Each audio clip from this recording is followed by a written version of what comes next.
And so when they went in to take my first son, at that point, I literally was like, I don't know whether to be excited or scared because I couldn't breathe. They had to give me oxygen. I was gasping for air. And it was a really scary moment where never before had I considered the fact that, man, I could die right now. Welcome to our podcast, where the rarely spoken truths finally get loud. I'm Megan Nelson. And I'm Pauline Walfish, and this is a therapist-led podcast. We're naming the messy parts of life without judgment. Welcome to What No Mom Told You. Well, hello there, and welcome back. I'm Pauline Walfish here on What No Mom Told You with my faithful co-host, Megan Nelson. Hi, everyone. So today we have a really wonderful guest. We have Rachel Maurice on as our guest today. She is a Black maternal health advocate, a maternal health policy consultant, trained birth doula dedicated to advancing Black maternal health and policy. She serves on 2 community committees and has contributed to maternal health campaigns and sat on several panels. She advocates for the passing of maternal health legislation and is a gifted public speaker who's passionate about autonomy, safety, and informed consent for birthing parents. Today, we asked her on to talk about ongoing disparities in Black maternal health care. So thank you so much for being here, Rachel. Welcome. Thank you. Thank you so much for that generous introduction and for having me. It's an honor and a pleasure to talk about all things maternal health. So I'm just grateful and honored to be here today with you guys. Well, the pleasure is ours. It is always nice when we can find people who are passionate and knowledgeable and can say it like it is in ways that people who are listening may have not heard before. Yeah. So thank you for talking about this. Absolutely. Absolutely. You know, you said tell it how it is. And I often tell people, like, I'm a disruptor. I am going to come into space, get on my soapbox and storytell and share, my experience as a Black woman, obviously navigating the Black maternal health space, but just advocating for women in general, because there are a lot of disparities. So I'm ready to go, always.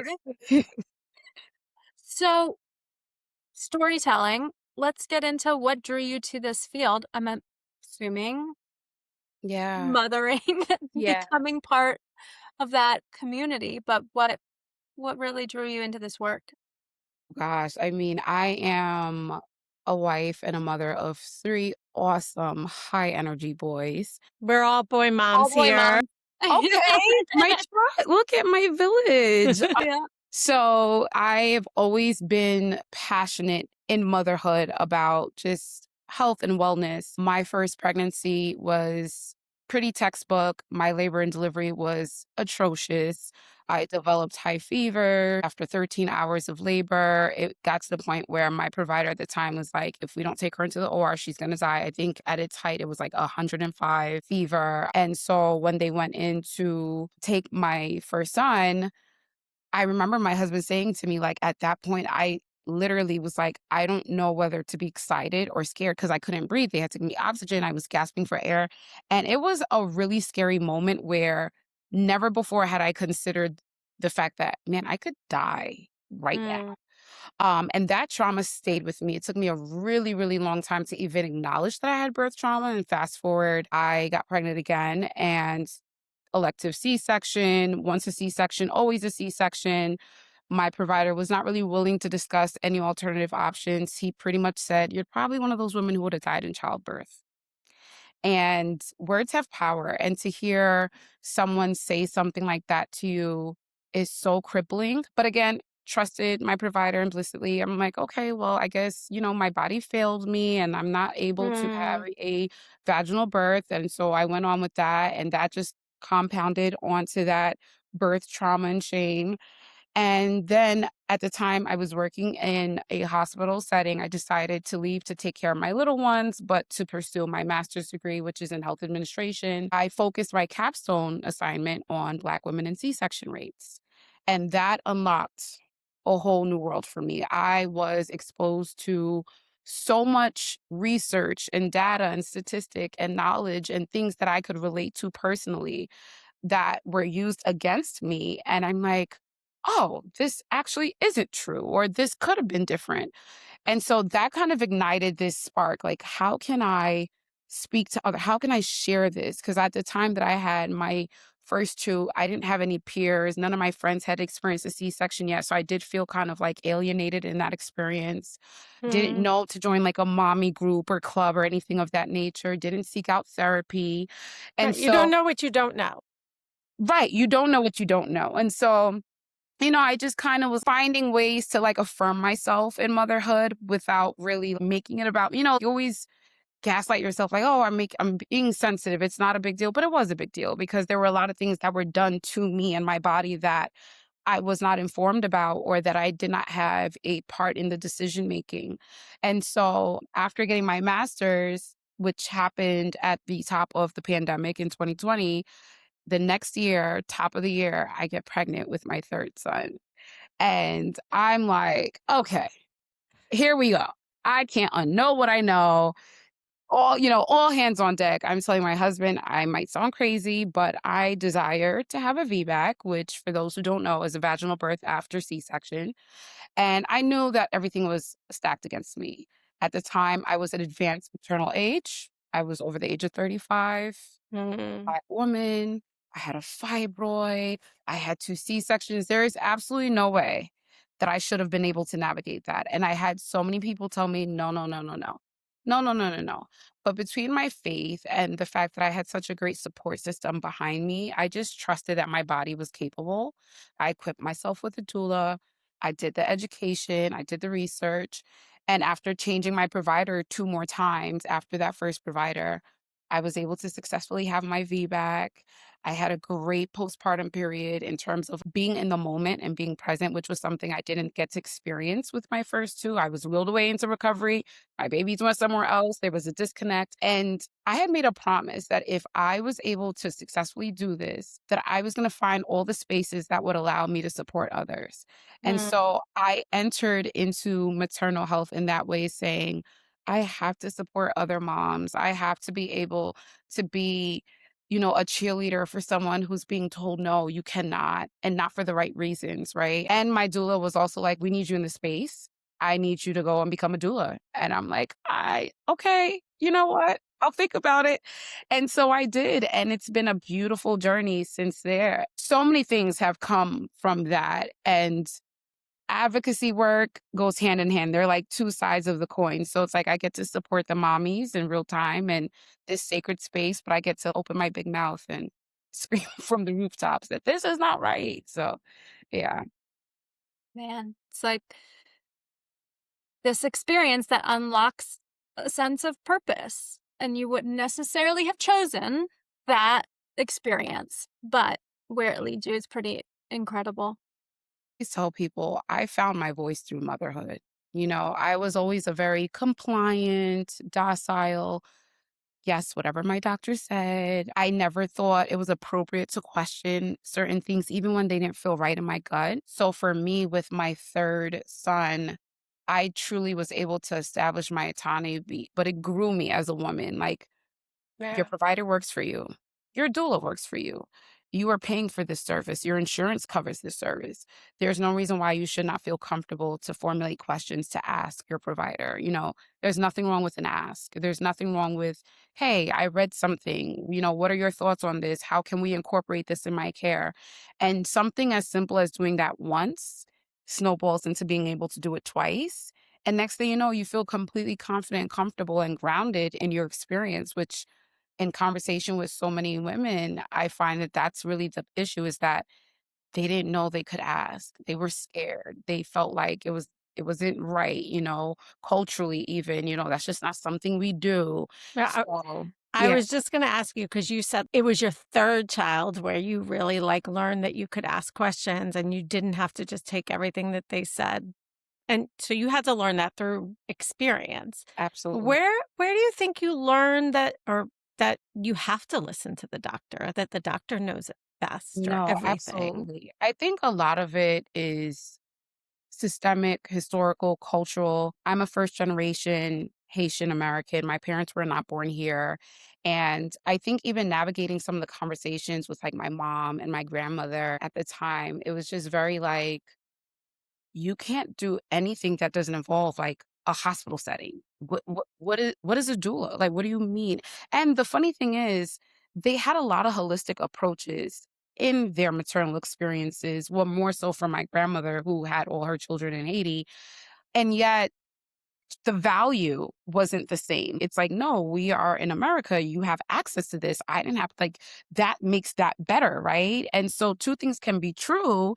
It's not so much that this is better or worse. It's the fact that they kind of had fear driving whatever they were sharing with me. And I think I kind of fell into that, especially with my first. It was like, no, you're right. I shouldn't. I shouldn't do this. I shouldn't do that. What did the doctor say? You want to do that? What did your doctor say? And I'm like, why does it matter what my doctor said? You know what I mean? Like it doesn't go against me being safe or jeopardizing my pregnancy. It could be something as simple as, this is a food that I know is really good and wholesome for my body. And you sure you should eat that? So I think that that innate skepticism stemmed from the cultural environment that I was raised in, just this sense of like, no, we don't push against the grain. And then later on, my mom shared, like, you know what? I wish I knew what you knew because I didn't push back. And I wish I did. Like, you taught me that some of the things I navigated were not right. And so that's why storytelling is so important because you're getting information from one source. You don't know the root of why they're giving you that information. It could be rooted in their own trauma, but then it gets passed down. It gets passed down. And we're all doing the same thing and functioning in this echo chamber and not understanding, like, mm, there's more to it than that. And so, yeah, it definitely was something I learned through experience. It also was me innately in myself just being the type of person that just didn't like to go against the grain, Mhm. didn't like confrontation, wasn't comfortable with having difficult conversations. And so I thought it was better to just go with the flow, keep your head low, and at my detriment and at my body as well, at my mental health's expense. And So that's a woman f I wanna say flaw, that, but, like, yeah, a yeah, Challenge. characteristic that Yeah. is, like, encouraged in women or yeah. has been encouraged in women of, like, "Be quiet." Always, absolutely. And I think that's why for us as women, we are constantly in our own heads, gaslighting ourselves, questioning, oh, I'm making a big deal of this. It's not a big deal because society doesn't often give us the safe space to be, to Mhm. feel, to process, to explain. And you're constantly thinking, this is for the better of everyone else. I'll take that. I'll Well, and it's I'm sacrifice. too linked. emotional, I'm too needy, I'm Yeah. taking up too much space, I'm taking up Yeah. too much time, your Yeah. time is worth more than mine, I like don't wanna be an inconvenience. I don't wanna be a burden. Plus, It's coupled with this thing that you really want and love, yeah, a baby, absolutely. then you want to protect it. It's like, Yeah, okay. Yeah. and we know how pregnancy is portrayed. You watch the movies, they're super, like, hormonal and erratic and, ugh, it's the pregnancy hormones. It's like you can't have too many feelings no, because I'm not that you're person, so like, that's not me. yeah, it's like, I'm not that way. I'm very grounded. I'm not sensitive, and even if you are, so Yesterday, you had mentioned something, and it's really stuck with me about why you switched doctors after your. Can you share the question you asked or what he had said that made you shift? yeah, absolutely. So, my first provider had been my only provider since I started getting reproductive health care, right? So, I Mm, started seeing this provider at the age of, I don't know, 17, 18, 19 years old. So, up until my first pregnancy, this is my only GYN experience. Now, OB experience because I'm pregnant. And I went through what I went through with my first two. So now when I went back to determine the viability of my third pregnancy, I remember having a conversation and saying, I really want to try to TOLAC, trial of labor after a cesarean. And he was just like, yeah, no. And I said, well, I lost weight. I'm smaller now. Like I'm thinking about all the things that they could quote unquote use against me for, according to the VBAC calculator. He said, yeah, no, I just don't think it's safe. Why would you put yourself at risk? Why would you put your baby at risk? And he said, I trust my skill set as a surgeon. And that to me was such an alarming statement because you're an OB first. And so to just kind of dismiss my concern or desire to try for something that, hey, if it lands with being a C-section, fine. But it was like, nope, I wouldn't do that. And I'm gonna be honest, I would say the same thing to any of my patients. I just don't. And it was at that point that I realized it's time. And I cried. I felt like it was a divorce. I was heartbroken because this provider had such amazing bedside manner and had known me all my young adult life. So it was the hardest decision for me, but I knew it was the best decision. We just were not in alignment anymore. And I think that's really important to highlight because sometimes leaving a provider doesn't mean they're a bad provider. They're just not the right provider for you in that season. And I had Yeah. to learn that. Like I don't have to suffer in silence and comply to something that just does not feel right for me. And again, I remember having the conversation with my mom and she's like, what do you do? Like, are you sure this is such a good doctor? And I was like, Mom, respectfully, this is my decision. Like, this is my baby. This is my body. And look at all the beautiful things that came from that because I Yeah. said yes to me. So, yeah. And And then I while went, he trusted his skills as a surgeon, yeah, you trusted your yeah, body as a yep. mother. And I'm capable. And, you can do hard things. I tell my clients all the time, you can do hard things. And sometimes those hard things are not just the physical labor part, but it's also unlocking the emotional and mental capacity that we have. We're super women. We're like amazing. I want to be a source of hope and joy. I want to bring that back into the birth space. We are constantly bombarded with so much data and statistics that highlight so many negative things, and they are there and they do exist. But there's something so beautiful and magical about giving birth that I think has been removed from the experience of labor and delivery that I want to be a part of again. You don't know what you don't know, right? And so lots of women go into childbirth just thinking that they're going to be ushered along the way and do whatever people tell you, and you're going to go home with a baby. And then there are some people, many Black mothers, that go into labor with the thought of like, well, I might die, right? Absolutely. It's not something that I hear many white women think about. Some Hmm. anxiety is really good at like teasing apart all the terrible what ifs. But for Black women in particular, many who know the information or have heard or have had some education around statistics and maternal mortality, right? See delivering not always as this beautiful, magical thing, Absolutely. but as a risk. So, how do you balance that knowing because you're an advocate, right? And so you know all the facts Hmm. and you want to make this a really magical, joyful experience. How do you do that?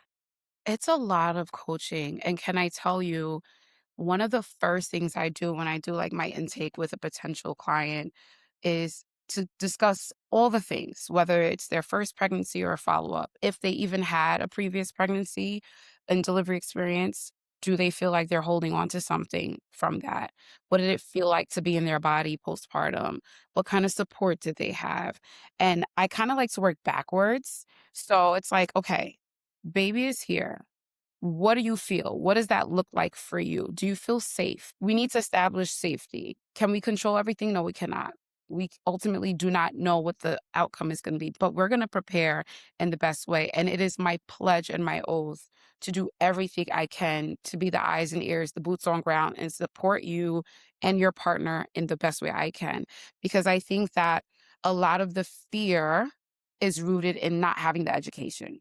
And when I say education, I mean, yes, we know the data and statistics. You know what you might have saw on Instagram. You saw that clickbait. You saw this woman, unfortunately, lost her life during labor. And you see things that are constantly programming in you and making you feel like, oh my God, this is happening. This is going to happen to me. But let's focus on all the things that you can do to prepare your body, all Hmm. the things that you can do to feel safe in your body. And I think that when you have that confidence, knowing that I'm in tune with myself, that's like half of the work right there. Because what I've seen are the more anxious, nervous, fearful moms are the ones that didn't do the work, the labor prep. And they'll say it. They're like, I didn't know. I didn't do anything. I didn't rotate on a yoga ball. I didn't know I could do these things. I didn't hear of these things versus the ones that were like, no, I went to a Webster certified chiropractor and I was walking every evening and I was hydrated and I was this and I was that. And I'm like, okay, so education for sure. And also celebrating the small wins. We always want to rush to the finish line, which is getting baby out. Month 3, how does this compare to the month 3 of your previous pregnancy? Oh my gosh, your doctor didn't tell you you have high blood pressure. That's a win. Month 6, oh my gosh, you passed your glucose test. You said last time they told you you were potentially going to suffer from gestational diabetes. That's a win. Month 8, remember you said you had sciatic pains? Look at you. You've been doing the work, and it's like, they're like, oh my God, I am. I'm doing it. Like, this is amazing. And even with like a birth plan, I hate using the word plan. I say preferences, right? I think it's really good to go into with the mindset of flexibility because then you Mhm. don't shame your like I didn't do The this shame that comes after, like, right. yeah. Let's be flexible. Let's choose our non-negotiables, but let's leave room for the gray area. And so it's a lot of coaching and in some ways a lot of therapy, Mhm. just kind of like working through even personality styles. How do you deal with chaos and confrontation and like high tension environments? Like, what is your default? Do you cower? Are you angry? Are you upset? How is that received? And with the partners, dads are my favorite because I think when they're nervous, it seeps into the experience of the mom. I've had mothers say, I did this because of my husband and I regretted it and it caused friction in our marriage. And I'm like, okay, so we bring in dad. Dad has to be in the conversation. Your number one support. So I think that is one of the main things that I focus on in order to kind of dispel that fear and, Mhm.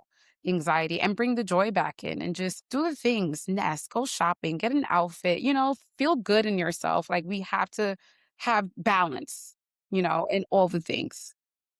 It's like not reading too much news. When you take in too much negative Absolutely. information, it's really difficult to see the other side of Absolutely. that. I'll Yeah. tell some of my more worrisome clients, I'm like, hey, maybe you shouldn't be on, social media for the last few weeks. Lock in and prepare for labor. I know I did that. And for me, it was more so I have so many people that want to discourage me in this journey. And I cannot explain to you my why. I shouldn't have to explain to you my why, but I just know that my body is able. And I flooded myself with a bunch of positive content. I'm watching all the YouTube birth stories to the point where my kids knew like certain keywords. Oh, mommy, is that a VBAC video?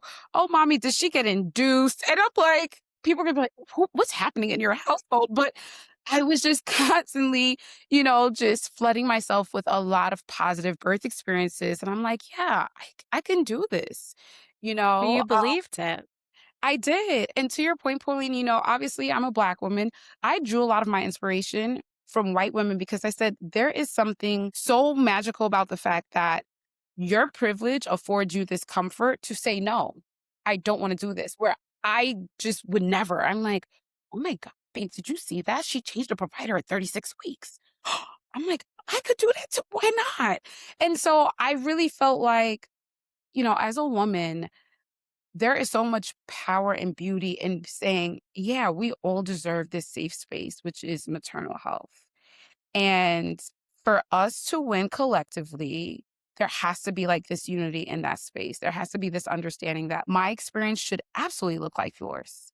There shouldn't be the disparity there. I really just focus on just be positive, do the things, educate yourself, prepare. And then you fill in the gaps with your support team. And it's not bury your head in the sand and pretend that these things don't happen, Absolutely not. Yeah. right? You make yourself aware. You absolutely want to be aware. But there's no value in staying in that space of fear and anxiety. There's just no value in that for anyone. And we know fear stalls labor, even from a physiological process. I tell them like, okay, you're scared. That's totally normal. But don't you feel how tense you are? Like the baby's gonna feel it too. That's gonna slow down your labor potentially. We don't want that. Surrender to the feelings, acknowledge them, hold space for them, and release them. They are not yours to have. there's someone else's experience, right? This is your first baby. We don't know what's going to happen. You have the most beautiful, clean slate. And I'm like, oh my gosh, first baby, this is a clean slate. That's amazing. No birth trauma. So everything that you feel fearful of, it's what you saw on TV, right? It's what your cousin told you. It was your mother's experience. It's not yours. So many people feel like they don't have a clean slate because they're bringing in the generations of history and trauma and stories that their families have instilled on them. And that is there's truth to that, right? Like we those are that all becomes a part of who you are today. And also you have an opportunity to change the trajectory of that story. Absolutely. Absolutely. I think it's so important to acknowledge that shift. You can be a generational breaker of this. You can be the first to say, hey, it did not end this way for me. This is not my portion. This is not my experience.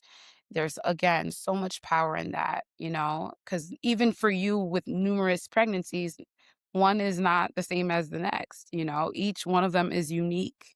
So we hold space for that, right? Like you're not going to have a copy and paste experience. So when you go into a space and you're helping mothers, how what's the transformation of self-advocacy? Because I think when there is that anxiety, sometimes when there's the birth trauma, when there is a lack of knowledge that you can ask questions, that creates an inability to advocate for yourself in the moment.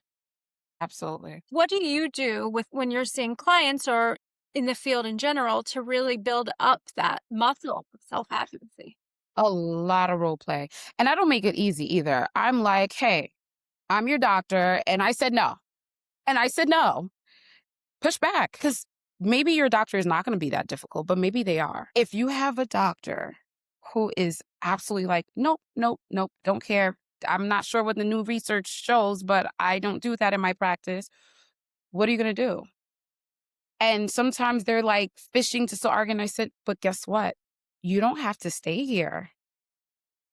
Sometimes establishing self autonomy looks like knowing when to walk away. Mm.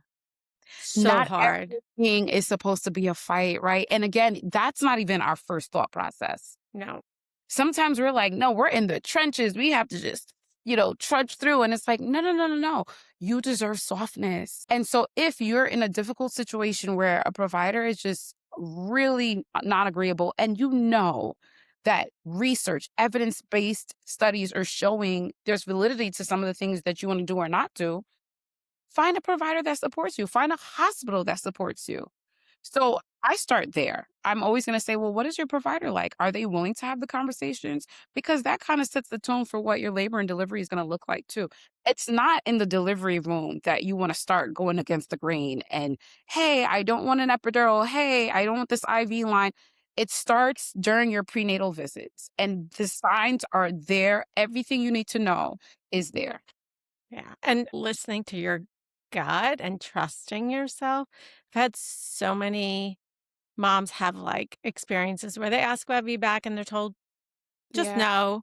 And then sometimes they're not told no, but they're not told yes. Like, we can see what happens, or we'll see if you go into labor on your own. But like, let's schedule the C-section just in case so that we have you Yeah. on the Oh, schedule because yeah. I'm going to be on vacation Uh-huh. or, the schedule gets busy. So let's just put you on the schedule for a C-section. If you go into labor on your own, like, we can Pauline, see what you're happens. triggering me. You're triggering me. I tell you. No, that's literally the script. Again, once you hear that, I'm like, they're like, well, my provider said they're going to be away and they just think it's best. Or, we're in a revolving practice. And if I want to have this feedback, they're thinking I should be induced. Again, one of the hardest things I find too is removing the me out of it, right?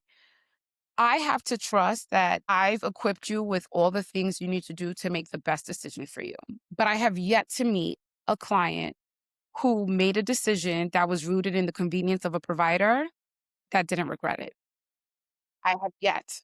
So even though they're like, no, I'm fine with this decision. No, I talked it over with my husband. And I'm like, okay, I support you. And then we talk about it during the postpartum visits. And it's like, I didn't do the right thing. am feeling protective of some of the OBGYNs who I love and adore. And I know that they want the best for their clients, their patients, right?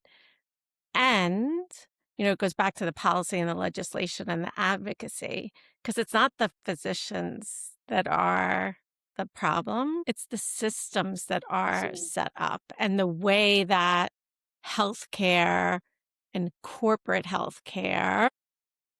Absolutely. And biases that are Implicit bias. It's yeah. it's Mhm. a combination of a lot of different things. I had a conversation with my primary care physician, and she hadn't seen me in some time. And so when she moved practices, I was able to find her to, start going to her again. And she was like, "How did you manage to have a VBAC after 2 C-sections on Long Island? That's like unheard of." And I said, "Well, I mean, it wasn't easy. I had to switch providers quite a few times." And, we had a nice exchange of, from my end, it's like, it's safety, it's liability. There is an obligation to the hospital to, whatever the policies are to keep patients safe. And it's very simple for them that if this looks like it's putting a patient in a margin of risk, then they're going to manage it accordingly. It just goes against the fact that birth is physiological. So now there is like a friction, a butting of heads for two different ideologies. Mhm. Again, not to say that one is right or wrong, but there needs to be a marriage. And I think Right. that's where a lot of the work that we see being done with legislation, with now a lot of hospitals that are becoming doula friendly, right? And want to integrate doula support in their hospital settings is important because there needs to be a partnership. A doula's role is not to just go against a doctor. And a doctor shouldn't be dismissive of a doula because they're like, oh gosh, now I have this woman in this Someone room. watching my back. Yeah. Yeah, they're gonna make it so much harder. It's like two stereotypes that are existing against each other. And to your point, the OB that delivered my third son was phenomenal, phenomenal. I would sing his praises 15 times over. I think he had the right demeanor, the right bedside manner, and the right approach. And he was very trusting of saying, I trust that you feel good about this. And so we'll go with it and see what happens. But of course, if something does not go right, I'm going to do what I need to do to keep Step you in in. baby's Yeah. not And You me. know, it's not just his decision, right? One, it should be your decision, but the truth is, if he's not in an environment that supports him exercising his medical judgment that way, he he can't. His hands and feet are tied, which is why I would almost argue finding out the hospital, the facility you're delivering at is a lot more important than just your provider because there are a lot of amazing providers out there, but they're under the thumb of whatever healthcare system facility that they're at. So you have to do your research. This is going back to education. It doesn't always just look like just knowing data and statistics. It's, hey, where am I delivering? What are the hospitals in my area? And what's this hospital's policy on trial of labor after Absolutely. C-section? And I always tell people, ask, is this hospital policy or is this evidence-based? yeah. One thing we're not really talking about, though, that this all comes with a level of privilege of being able to pick a provider versus Yeah, if you are uninsured or if you are insured where you can't change providers. Then we have to think about like what other elements can come in and support women in absolutely, these experiences, absolutely. which doulas are now one of them. Which, Yeah, yeah. and I think it's also good to know what's available in your area. Nassau County, for one, has a lot of disparities people wouldn't believe. Long Island is one of the richest nations in the country. You're not thinking that there are healthcare disparities in maternal health here, but there are. But there are also great organizations that are doing all the things to support and provide the resources and be a hub for mommies, for families, for children. I think it's also just looking up things in your area from a support group to what resources can I get if I don't have insurance? If I don't know for sure where to go, I don't have a provider. There are so many great organizations throughout Long Island and New York City that do that. And so it's really good to just know what your options are because they cannot deny you care even if you don't have insurance. And I think some people don't even realize that, right? They're like, I was scared to go to the hospital. I was scared to even check on my baby. I haven't been to a provider since I took a pregnancy test.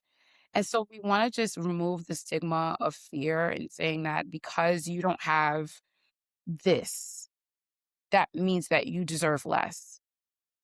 That means that you don't have a voice. That means that you Right. don't have a choice. Right. You Yeah. just have to settle. Absolutely not. Absolutely not. I encourage people just ask a ton of questions. You mentioned storytelling, and that is so valuable. But the opposite of storytelling is like interviewing and being the detective, like the reporter. Absolutely. Ask questions. How did you know that? Where did you find that? What hospital did you deliver at?